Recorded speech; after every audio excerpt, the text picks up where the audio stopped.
guest is Dave Richardson. So you can see this is how the world thinks, and this is how the Christian thinks. And you can see why this one's true and this one's not. And pass it on. Share the gospel clear and strong. Stand for, claim your heritage of truth. Welcome to Heritage of Truth. Today our guest is Dave Richardson. Welcome. Thank you. Well, it is so nice to have you. You've got a new book out called Transparent: How to See Through the Powerful Assumptions That Control You. Yes. Now, are we all controlled by powerful assumptions? Yes, every one of us are. It's not a question of if you assume, it's a question of how you assume and whether your assumptions are true. So if I were to ask you, what are your basic assumptions? You probably couldn't tell me. Not only that, but if you were to do the same thing with somebody else, they couldn't tell you either. That's what makes assumptions some of the most dangerous and powerful of ideas, is because they're hidden, they're under the surface. It's like the description of the iceberg that you see on the cover of the book. There are things that we talk about every day. That's the stuff above the water. Mm-hmm. But there's a whole set of ideas under the water that generates and supports the things above the water. And those are the things we don't see, we don't talk about. And yet, when you think about a ship, which part of the iceberg sinks the ship? It's the part you don't see. And that's why I've written a book about assumptions. You know, I want to be able to help surface those things so we can look at them and see whether they're true or not only in our own lives, but then also as we as Christians are trying to engage the world around us, we oftentimes fall into the same set of assumptions that the non-Christian world buys into, and we are not able to communicate the gospel the way that we could and should, and live out our faith in a way that is powerful and effective. And so actually, even though it sounds like a terribly intellectual subject, it's actually eminently practical.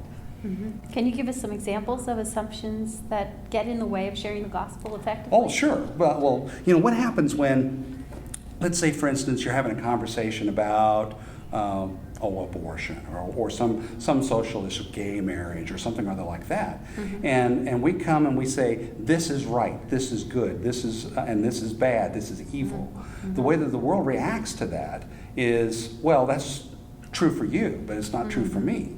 And it's because there's a certain assumption that's operating in the background of our minds and theirs that's completely undiscerned. And that's why we talk past each other, because when you are talking about what is good, which is one of the diagnostic questions that I use on my critical assumptions test, when you ask that question, there are three ways that people answer it, because there are three ways that all people assume. There isn't a person on the planet that doesn't assume in one of three basic ways. And the one person is assuming is, I decide what's good. So good is whatever I decide it is. And so good is whatever you decide it is. And so everybody decides for themselves what's right and what's good. But as Christians, we say, good is who God is in his person and his character. Psalm 119:68 says, the Lord is good and does good. That's who he is. Right. He's literally the definition of good. And so we're using two completely different answers. And those stem from a core assumption. From the one, the core assumption is, all there is the natural material world. So if all there is the natural material world, there is no God. So who decides what's good? I do. But if there's a God, he does. And so those two assumptions are operating in the background. We don't talk about them, they're hidden, and it makes it so that we talk past each other and we cannot have a meaningful conversation about an important topic. Did you say there were three ways? There are three ways of assuming. What's the third? The third one stems from a core assumption that the only thing that's real is something that's non-physical. See, the materialist, the naturalist, it's what I call a type 1 assumer. There are a variety of them, and they all fall into one group that I call type 1. A type 1 assumer is the kind of person that thinks everything boils down to something physical, something natural, something material. It's matter and energy, basically. Random interactions of matter and energy produce complex organizations and complex organisms. You know, that's how the world works in that way of assuming. But the next kind of assumer thinks the only thing that's real is something that is non-physical. It's something that's spiritual, or it's something that's mental. So the world that you see around you, that you think is real, really isn't. It's either a projection on your mind by some spiritual power. It's an illusion. It's really something spiritual. or it's a creation of your mind. We create our own reality with our minds. And that kind of thinking is becoming more and more prevalent these days. Really? Oh, yes, very much so. It's bizarre. Yeah, because actually what it boils down to is some kind of ideal, and it expresses itself in a variety of different ways. For most people, it's an ideal human society, and the belief that we can fix whatever the flaws and faults are with humans, and we can make a better world. We can eventually achieve that ideal society. In the Soviet Union, they called it making the new man, the new Soviet man. There's lots of ways that it expresses itself, but it's an ideal. It's a socio-political ideal. And so this kind of assuming actually is very, very common. It's just most people don't understand that when you take it all the way down to the bottom of the iceberg, it has to do with this belief of an ideal human society, and the ability to actually achieve it. That humans can be perfected. Without God? Yes, Okay. because if humans can be perfected without God, why do you need the gospel? It's pointless for Christ to die on a cross. Mm-hmm. So how do you get around that kind of thinking? Well, the way that you do it is you first, whatever the subject is you're talking about, you start at that level. There's 8 different questions in my critical assumptions test, and it's in the book. Mm-hmm. Not only that, but there's actually an app that I have that detects those same assumptions. So if you're having a conversation with somebody, you can quickly find it using the app in 20, 30 seconds. And then once you surface what the different assumptions are, then you backtrack them up to the core assumption. And you discover very quickly that while these other 2 ways of assuming, they're logically consistent within themselves, they don't describe anything that's really real. And if they don't describe anything that's really real, they're not true. Mm-hmm. They don't correspond to the world that we actually see, know, and experience. And so that leads to some very interesting conversations that makes it possible for us to relate God to just about every area of life. So basically, when a Christian figures out that a person they're talking with is making one of these assumptions, once they've figured that out, then what do they do with it? Well, you can surface them, and then you can do a comparison contrast between them. All right, sure, this is how you answered the question, and this is how I answered the question. Which one matches the real world? And so, well, mine does. Show me how. And mine does. I can show you how. I got some evidence for it. I've got some proof for it, and I can have an interesting conversation about those kinds of things. And if that doesn't immediately fall out, well, then I can move on to the next question in the critical assumptions test. Why don't you show us this Sure. critical assumptions Yeah, test? it's right here, page 36 in the book. Okay. So, like for instance, you start off here with one of these 3 core assumptions. And these are the other questions that we'll ask afterwards that unpacks that core assumption, and we see where it goes. The analogy that I use in the book is like a river, because a river has a starting place, and as it continues to flow, it goes to an interesting destination. But only one of them goes in the direction you want it to go. The analogy I use is of the Lewis and Clark expedition. And as they were trying to find the path west, they one day in the middle of their expedition, they were following the Missouri River, and it suddenly split into 3 forks. And they didn't know which direction to go. Nobody had ever been there before. And so they stopped and they sent out scouting parties to figure out where each of those 3 branches of the Missouri River went, because they couldn't afford to make a mistake. They had literally just a couple of months before winter was going to set in, and they would be stuck and they would die out there. And they knew they were right about the right latitude with the Columbia River, and they wanted to head west. So which one of those 3 rivers headed west? They didn't know. So they went and scouted them, and they found that while each of them went to interesting destinations, only one of them went west. Okay. And so that's the one you take. It's the real path to the Oregon Territory. And so it's that way with assumptions. Each of them lead to interesting destinations, but only one of them truly leads you to the real world that actually exists. Well, it just seems to me that if somebody is believing that type, that everything is only mental or spiritual, are you ever going to be able to really get them down to earth to recognize what is real and true? Over a period of time, it can involve a number of conversations. But what you have to do is continually back them up to, this isn't corresponding to anything real. Yes, I understand that you believe this. I understand that this is something that allows you to do whatever it is that you're interested in doing that, Right. that may or may not be in accordance with God's word. Uh-huh. But does it actually match the real world that we know and experience? Is inequality really the basic problem that we face? Or is it the symptom of the problem? Because if inequality is the problem, that can be solved. It may take a long time. And if you could equalize all of the wealth and all the power and the education, gender roles are reversible, all those things, if those things could all be equalized, then there would be peace and harmony, right? Then the gospel is useless. But of course, to equalize inequality, it requires something that nobody wants to talk about. It requires managers. Who's going to determine who gets the fair share so that everybody's equal? Yeah. Well, all that does is it reshuffles the inequality. It doesn't fix it. No. Why? Because it's not reality. It's not real. That's why the Soviet Union never worked. I went there twice when I was a college student and saw it firsthand, how everybody lived a comparatively equal life, but it was comparatively equal poverty, while the ruling elite lived like kings. So all the wealth and power that's concentrated in the hands of a private few in the West, and they want to concentrate it in the hands of a public few, the ruling elite. But that does not change the inequality. It just reshuffles it. It doesn't fix the problem, because the problem is not the real problem.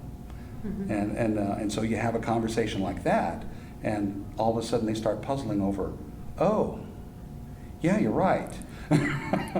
So how do you fix that? Well, you can't. Why can't you fix it? Because it's not the real problem.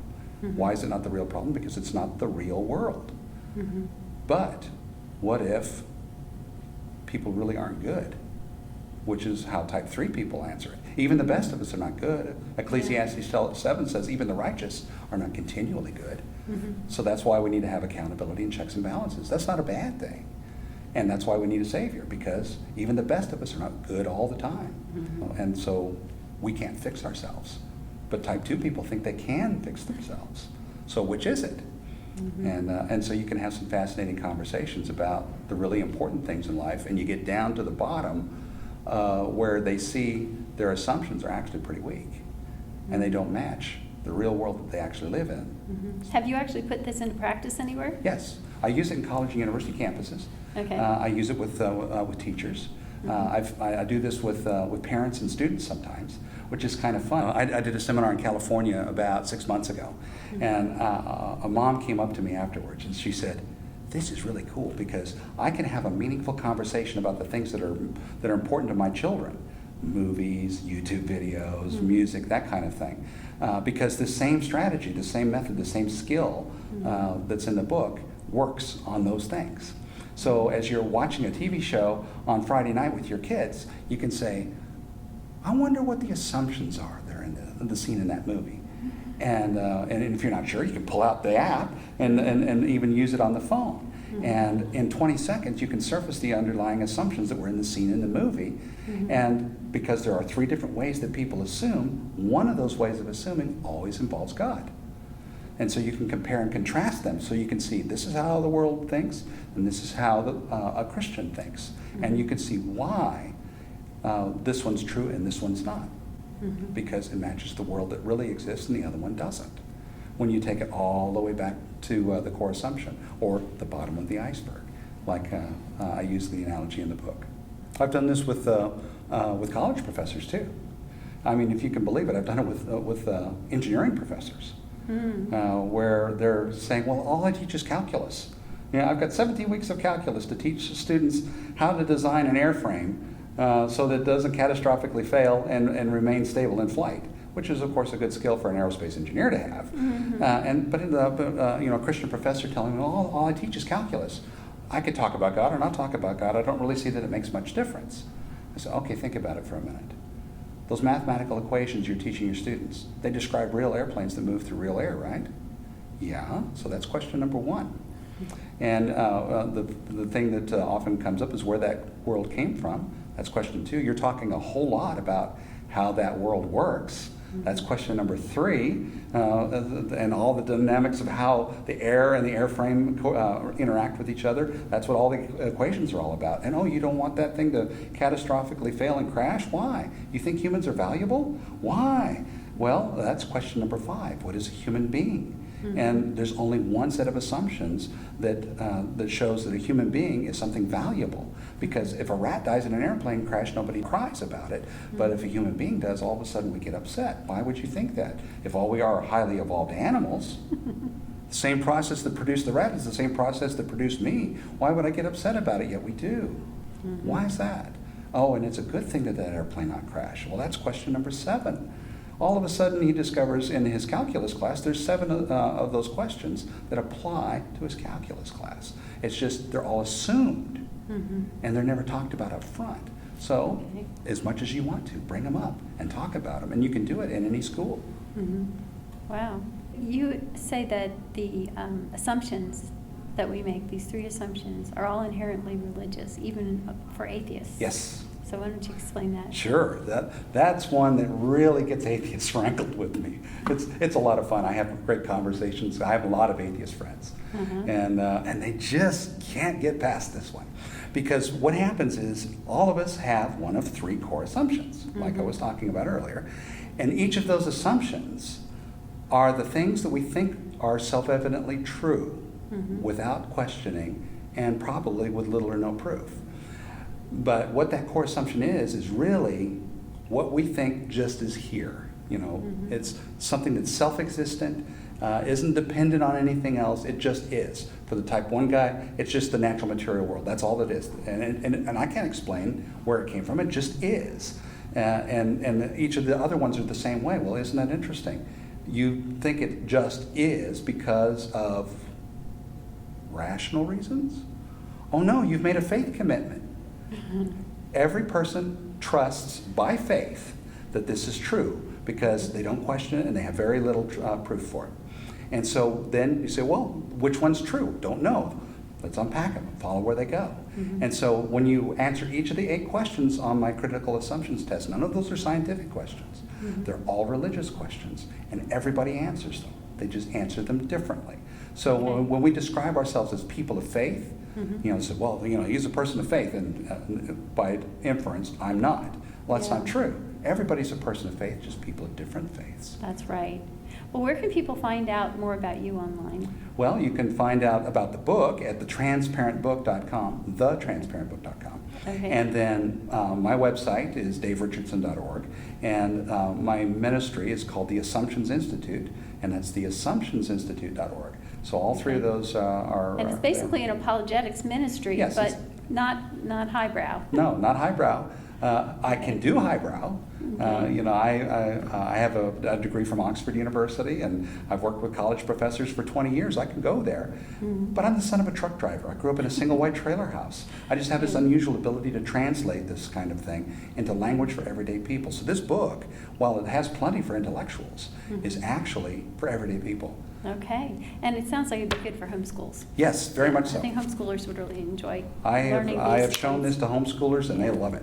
Okay. Well, thank you so much, Dave, for being our guest. Thank you. I really appreciate you having me on your show. Share the